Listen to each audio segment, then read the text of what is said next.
J'étais passionné de sport outdoor, de sport de montagne. Et quand j'ai perdu la possibilité de revenir en montagne l'été, l'idée était de concevoir un matériel qui nous permette de repartager avec la famille et les amis, les copains.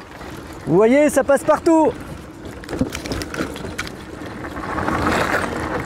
Bonjour, je suis Jean-Luc, paraplégique depuis 44 ans et l'inventeur de ce fauteuil tout-terrain qui nous permet de nous balader en espace naturel. Je vous emmène à Annecy pour découvrir la nature. Allez, go! C'est des fauteuils tout-terrain avec une motorisation électrique pour accéder vraiment partout. On est comme Monsieur Tout-le-Monde qui part avec son VTT, qui va se promener dans les bois, dans les chemins de rando en montagne.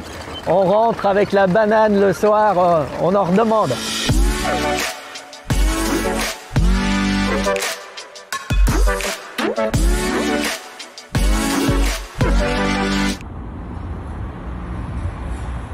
Nous arrivons devant la chaîne de montage. L'idée, c'est vraiment de mettre sur 4 roues tous les composants du VTT pour que nous, personnes en situation de handicap, on puisse en bénéficier et retrouver les plaisirs de l'espace naturel.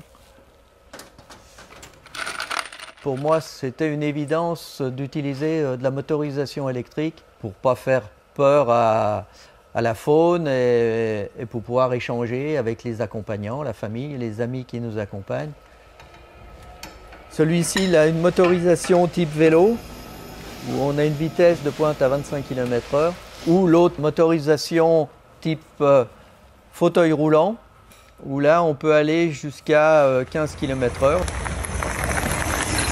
Le cahier des charges, c'est que les personnes aient la facilité à se transférer dans les engins de leur fauteuil de ville de tous les jours, qu'il y ait une ergonomie qui soit agréable, qu'on soit bien installé, en sécurité bien sûr. Donc il faut penser à tous les types de handicap. Donc là, pour les personnes qui ne peuvent pas piloter avec un guidon, on a la commande au joystick. Pour les personnes qui ne peuvent pas utiliser le joystick, on a aussi un pilotage au menton avec un joystick qui est fixé sous le menton.